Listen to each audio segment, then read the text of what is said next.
Começando para vocês mais um teste de viagem aqui no canal e o carro da vez é o GWM Tank 300 na versão única Hi4T. Esse SUV feito sobre chassi, mas que é híbrido plug-in. Olha que curioso, é raiz e Nutella ao mesmo tempo. Pessoal, hoje a gente vai de São Bernardo do Campo até Jundiaí com esse carro para testar na estrada parâmetros como isolamento acústico, consumo, o desempenho, até o consumo de energia, se gasta muito ou não, explicar os modos de condução desse carro, conforto, direção, enfim, a gente vai falar de tudo, exceto as assistências à condução, porque isso a gente vai abordar num vídeo separado, né? E a gente sempre faz isso, até porque esse carro é recheado desses itens, tem até o estacionamento automático, o Parque Assist, então é legal que a gente mostre cada item com mais calma. Deixa eu mostrar um pouquinho do interior para vocês e vamos lá então conferir como que o Tank 300 se comporta na prática. E como esse carro tem muita coisa para falar, eu vou começar o nosso vídeo aqui um pouco antes do percurso de estrada, mas o consumo eu vou resetar daqui a pouco, então isso não muda, tá? Fiquem tranquilos. De conjunto mecânico, a gente tem aqui o motor 2.0 turbo a gasolina, não é flex, de 4 cilindros em linha com injeção direta de combustível. Ele rende uma potência máxima de 231 cavalos, com torque de 38,7 kgfm. Alguns lugares eu vi informar a potência de 245 cavalos, mas como no manual diz 231, eu acho que essa informação é um pouco mais confiável. Pode ser que ela esteja errada também, mas é o que está no manual pelo menos. Assim como o motor elétrico. O manual diz que ele tem 163 cavalos e 40,8 kg de torque.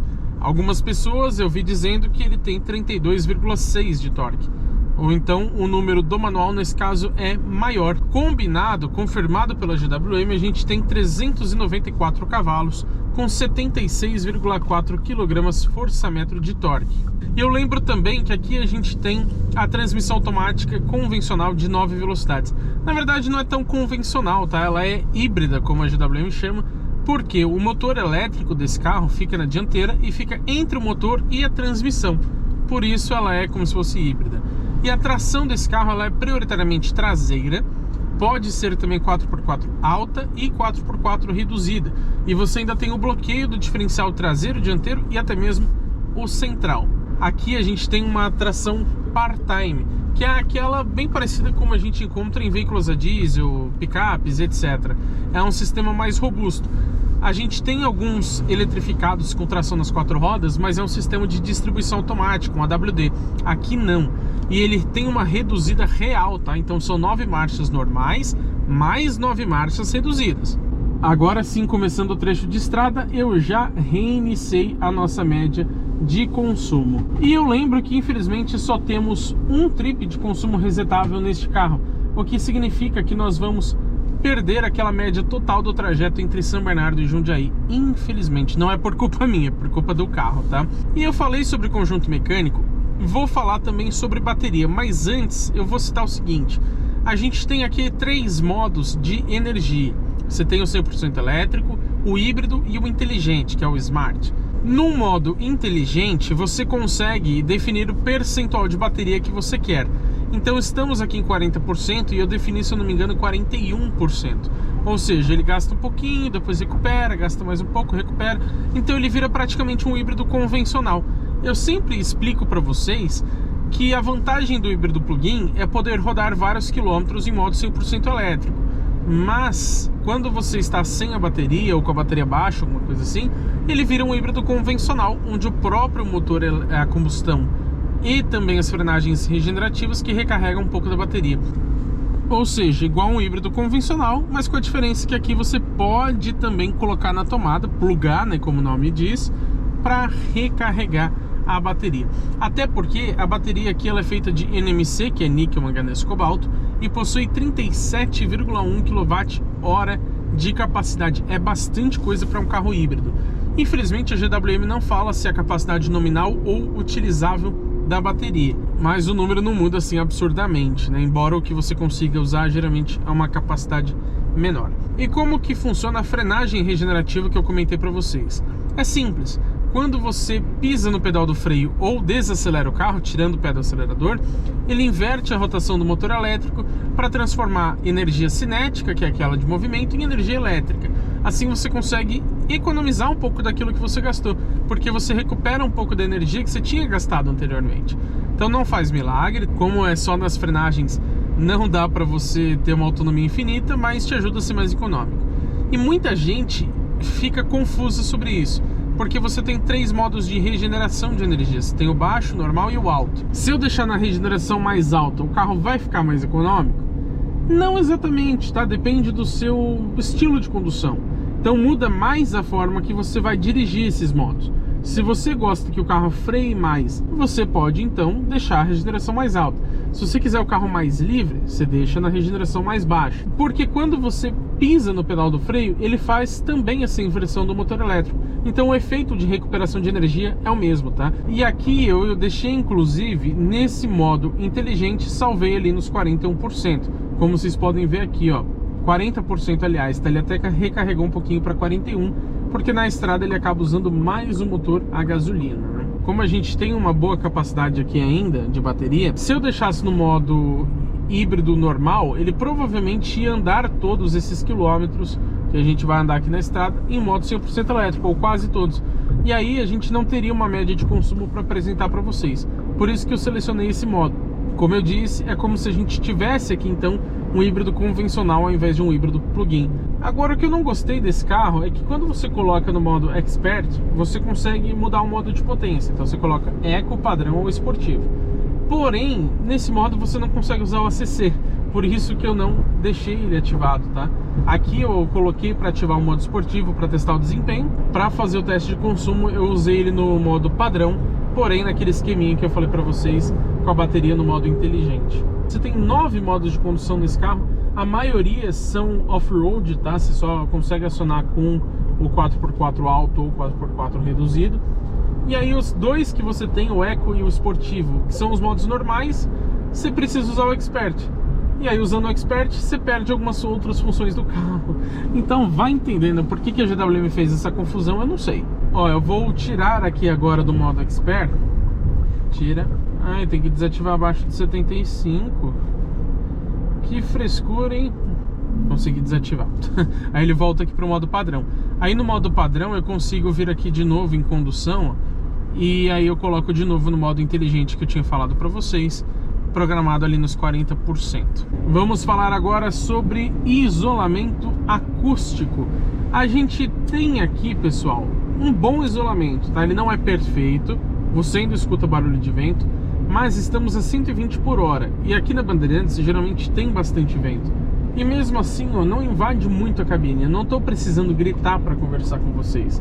Eu estou falando num tom normal, justamente porque ele consegue filtrar bastante. E esse carro tem pneus de uso misto, mas não parece, sinceramente, porque ele não fica vibrando muito aqui na estrada.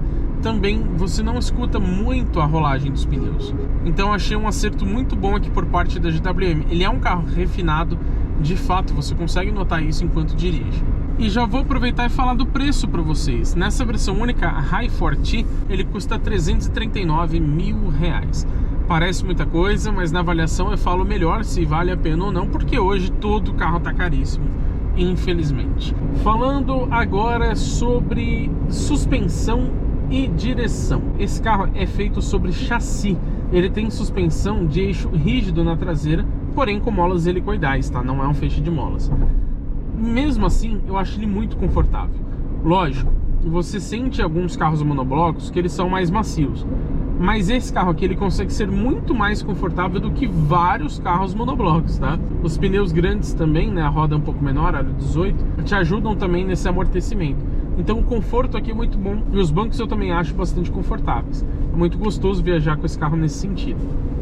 Sobre direção, a gente pode até mudar aqui pela central multimídia, ó, mas eu gosto de deixar no mais esportivo, porque mesmo assim ela não é muito direta, tá? Ainda mais tendo um carro sobre chassi, ele demora um pouquinho mais para responder. Se a gente colocar no conforto, ó, ela fica ainda mais macia, mais leve, tá? Então eu deixo sempre no esportivo. Ó, ela ficou mais rígida, não sei se vocês perceberam. Acho que poderia ser um pouquinho mais direta, um pouco menos anestesiada, mas ainda assim é melhor do que alguns carros da BYD, por exemplo, que são muito mais leves e muito mais anestesiados de fato, né? Demoram mais para responder na direção. Vamos falar agora sobre consumo de combustível. Primeiro, eu cito que esse carro tem 2.630 quilos. Aí você coloca mais uns bons quilos aqui do motorista, a gente chega ali perto de 3 toneladas, se você colocar um pouco mais de carga, né? Então, pessoal, é um carro bastante pesado. E falando sobre o consumo em si, o Inmetro diz que na estrada a gente faz somente 7,7 km por litro com gasolina, já que o carro não é flex nesse modo híbrido. Lembrando, se você andar em modo elétrico 100%, ele faz uma outra média ali, uma outra conta. Então não interessa pra gente nesse momento. Mas vamos conferir qual foi o nosso resultado. Até o momento aqui, ó, 100 km por hora de velocidade média, tá, pessoal? 24,5 km, 14 minutos de viagem, menos 1,1 kWh a cada 100 km, então ele recuperou um pouco de energia, e o consumo 10,6 km por litro. Ainda acho bastante alto para um carro híbrido, mas tá razoável para o porte dele. Já é melhor do que os 7,7 informados pela Inmetro, né? Agora vamos colocar aqui no modo esporte para a gente ver então como que é o desempenho. Já está aqui no modo esportivo, hein? Vamos colocar em 30 por hora. Pé no fundo. Opa! Rapaz, é rápido, hein? 100, 110 e 120. Nem chegamos aqui na bifurcação de faixa, né? Muito rápido, hein? Realmente, e eu achei que ele não grita muito. Talvez pelo trabalho de isolamento acústico, porque como eu disse, é um bom trabalho, mas eu não escutei muito o motor gritar. Grita um pouquinho, é claro, mas normal de todo motor, né? Ele não é excessivo como alguns motores aspirados, por exemplo, que a gente percebe. 100 por hora, pé no fundo. Ó, demora um pouquinho até entrar o motor a combustão, 120. Quase que não dá tempo de eu falar, hein? Tive que apertar o passo aqui. Realmente, são quase 400 cavalos, por mais que o carro tenha mais de 2.600 quilos, é muita potência, muito torque, né? Quase 80 de torque. E o torque, boa parte dele é praticamente instantâneo, justamente por conta do motor elétrico. Então, mais ou menos uns 40 kg de torque você tem ali de forma quase imediata. Por isso, você tem um desempenho muito bom. Vamos fazer mais uma aceleração aqui de 100 por hora, deixa eu baixar um pouquinho. 100 por hora, pé no fundo. Ó, demorou um pouquinho, 110, 120. Depois que entra o motor a combustão para auxiliar o motor elétrico, ele fica muito rápido, né? Ó, os níveis de GTS vai acelerar, vamos buscar ele, ó, 100 por hora mais ou menos, pé no fundo. 110, 100 e já passou de 120. Ninguém viu, hein? Ninguém viu. Fala pra ninguém, não. Realmente, carro híbrido, ele tem essa vantagem do torque quase instantâneo. Tem uma potência mais fácil também, né? Extraída do motor elétrico. Então, realmente, desempenho é um ponto muito positivo aqui do Tank 300. Você não vai ter problema com ele, mesmo se você estiver puxando um reboque, alguma coisa, ou se você precisar fazer ultrapassagens, se estiver numa subida, como estamos, né? Vale ressaltar isso, e ele vai muito bem. Eu vou acelerar mais uma vez, mas dessa vez eu vou diminuir um pouco a velocidade. Eu vou fazer de 90 por hora, então vamos cair aqui para a direita para não atrapalhar ninguém. Aprendam, viu? Quer andar devagar, vai para a direita, pelo amor de Deus. Vamos lá, ó, 90, pé no fundo. Ó, 100, 110, 120. Rápido, rápido, rápido, rápido. Muito rápido. Tanto que o 0 a 100 é na casa de 6 segundos. Mas falando um pouco sobre dirigir esse carro, eu gostei bastante, tá? Ele é um pouquinho chinês ainda, o freio é um pouquinho borrachudo. Embora você possa desativar uma função aqui na central multimídia, cadê? Ó? Ajuste de sensibilidade do pedal do freio. Vocês não vão conseguir provavelmente perceber pela câmera, mas ó, vou frear um pouco mais forte. Perceberam que ele é um pouco borrachudo, né? Agora, quando eu ativo esse ajuste de sensibilidade, ó, vou fazer de novo. Ele ficou bem mais borrachudo. Deu pra notar? Acho que não, né? Mas dirija esse carro. Recomendo que você faça um test drive que você vai entender. Eu prefiro deixar esse desativado, que aí o freio fica um pouquinho mais sensível, embora ainda seja borrachudo. Mas ele não exagera nesses pontos, então você acostuma com o tempo e ele se torna assim um carro bastante gostoso de dirigir. Como de costume aqui no canal, vamos conferir qual foi aqui o resultado de consumo considerando o trecho inteiro de estrada, e incluindo as aceleradas que a gente... Eu sempre bugo para falar isso. Incluindo as aceleradas que a gente deu aqui na estrada. 36,9 km, vai atualizar para 37 já. 92 por hora de velocidade média. 24 minutos de viagem. Menos 1,8 kWh a cada 100 km, ou seja, recuperou um pouco de energia. E o consumo na gasolina com ar ligado, 9,5 km por litro. O ar-condicionado tá ligado desde que a gente começou o trecho de estrada. Quem inventou essa porcaria dessa seta que não fica no lugar, hein? Olha como é horrível isso aqui. Mas então considerem outro consumo lá também com o ar ligado, viu, pessoal? E já comenta aqui embaixo o que vocês acharam desse consumo. Chegamos aqui no final do nosso trajeto em Jundiaí e o que eu posso dizer para vocês sobre o GWM Tank 300 Hi4T é que é um carro realmente muito bom. Em resumo, ele ainda é um pouco chinês, como eu disse, então a direção ainda é um pouco anestesiada e o freio é um pouquinho borrachudo. Mas aqui na GWM não é algo exagerado, então você acostuma com o tempo. De modo geral, muito confortável, o consumo não empolga como vocês viram, embora seja até razoável para o carro desse porte. Agora o desempenho muito bom, o conforto muito bom, o isolamento acústico muito bom. O sistema de som já não é tão bom assim, ele é mais para mediano. Para um carro praticamente premium, como a gente tem aqui, ele acaba decepcionando um pouquinho. Mas de modo geral, esse carro é realmente muito legal. E se você for pegar uma situação de off-road com ele, ele vai dar conta do recado com quase toda certeza. A não ser que você queira subir uma parede reta, que aí vai ser um pouco mais difícil, né? Infelizmente eu não vou poder mostrar para vocês a média de consumo entre São Bernardo e Jundiaí, porque ele tem uma só, então a gente acabou resetando na estrada.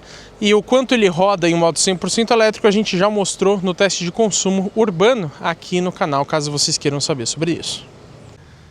Mais um pouquinho já tinha escurecido total. Você vai sair do vídeo sem deixar sua opinião aqui nos comentários? Assim não, né? Assim eu fico triste com você. Deixa aqui o que você achou sobre essas médias de consumo. Você compraria o Tank 300 por R$339 mil? O Tank 339? Comenta aqui embaixo a sua opinião sobre esse carro. E claro, se inscreva no canal e ative as notificações, porque teremos muito conteúdo legal com esse SUV e também com todos os outros carros que passam pelo teste de uma semana aqui no canal GT Autos.